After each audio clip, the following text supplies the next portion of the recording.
Well, some business stories. The International Monetary Fund says the federal government has projected to spend 82% of its revenue on interest payments in 2023. The IMF disclosed that external debt, including that of private sector, will rise to $121.6 billion, with external reserves climbing $37.5 billion. The projection showed an improvement in share of government's revenue that has been used as interest payments, with interest payments falling from 96.3% in 2022 to 82% in 2023. The Washington-based lender noted that Nigeria was at a near-term down risk of high debt servicing costs. IMF also commends the broadening of Nigeria's economic recovery, but noted that the opportunity to reap the benefits from higher global oil prices was missed. The Nigerian Governors Forum has accused the Central Bank of Nigeria of conducting a currency confiscation program that is causing suffering for Nigerians and called for the halting of CBN's plan to end the use of the old Naira notes. The governors disclosed this in their communique at the end of their meeting in Abuja. Their stance comes amid suffering by Nigerians who have found it difficult to access cash for their daily transactions. NGF's chairman, Governor Aminu Tambowal of Sokoto, says what the CBN is at the present pursuing is a currency confiscation program, not a currency exchange policy envisaged under Section 23 of the CBN Act 2007. The NGF also noted that since the introduction of the new notes, Nigerians have had a hard time accessing them, even as the Central Bank of Nigeria announced February 10 deadline for the old notes.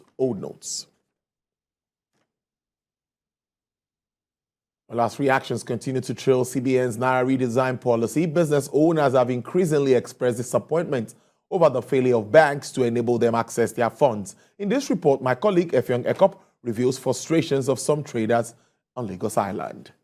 This is Marina, the heart of central business districts of Lagos Island.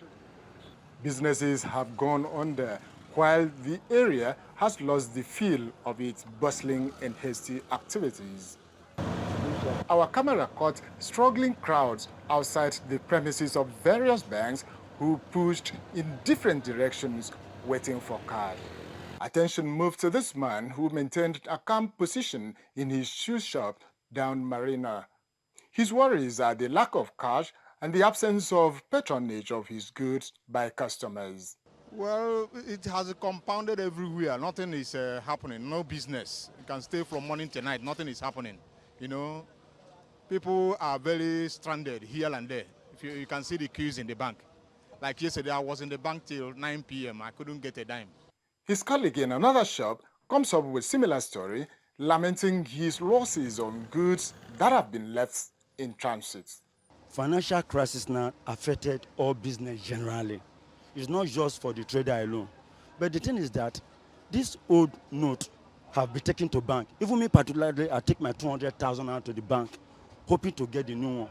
And end of the day, nothing is done with it. So now, everywhere is just dry up now. We can't see money to spend. So even if we want to collect money now, we used to buy money to do business. Many other traders simply ignored our invitations to speak on camera, questioning what good will come out of the interviews. Crises that have hit businesses and their attendant losses are enormous.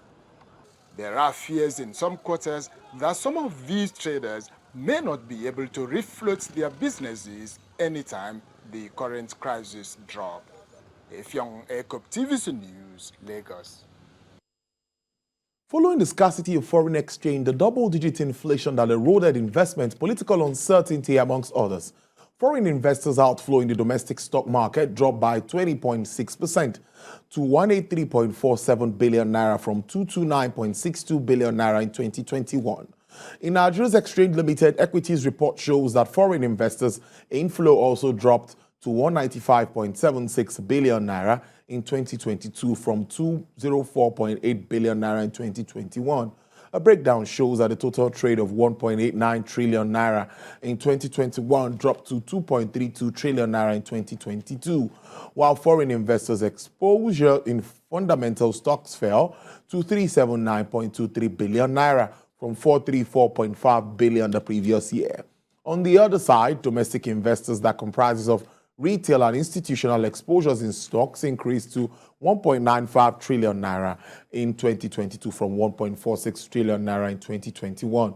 This means that domestic investors' participation in the stock market surpassed foreign investors by 83.63% in 2022 from 77.12% reported in 2021, while foreign investors' exposure dropped further to 16.32% in 2022 from 22.88% in 2021.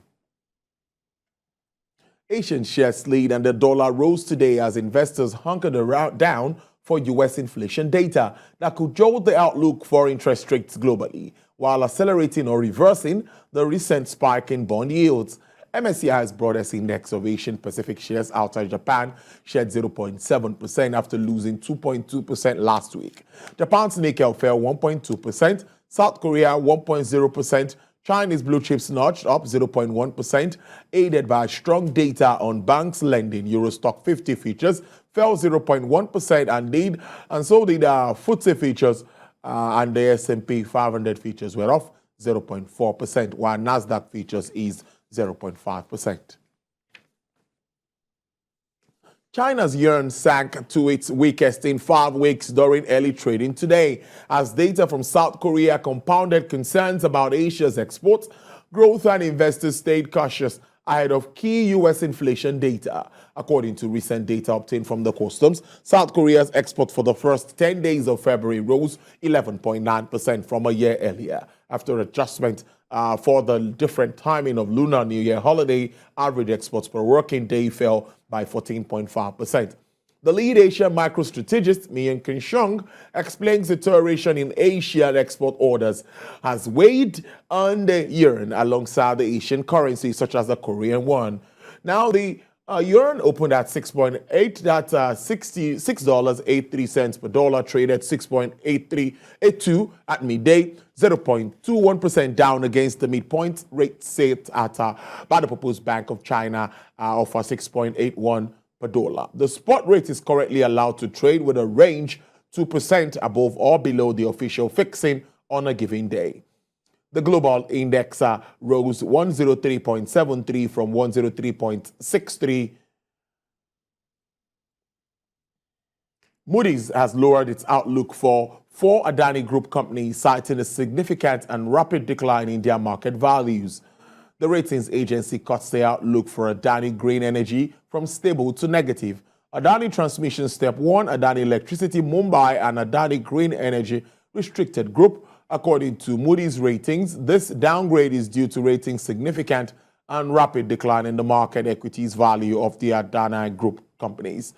Now, following the recent release of a report from a short seller, the U.S. short seller in a January 24 report accused the India conglomerate of stock manipulation and accounting fraud, although Adani has denied those allegations. Following the allegations, Adani Group has lost more than $100 billion in market capitalization as shares plunged. Crude oil prices eased around 1% today, rising in the previous session, as investors focused on short-term demand concerns stemming from crucial upcoming U.S. inflation data and refinery maintenance in Asia and the United States. And U.S. West Texas Intermediate crude experiences a downward price margin of 0.99% to sell at $78.93 per barrel. Brent also experiences a price decline of 0.88%, selling at $85.63. Bonnie Light sells at $86.09 with an uptick of 2.55%. And for the OPEC basket, crude oil dealers are offering $82.78 per barrel with an upsurge of 1.12%.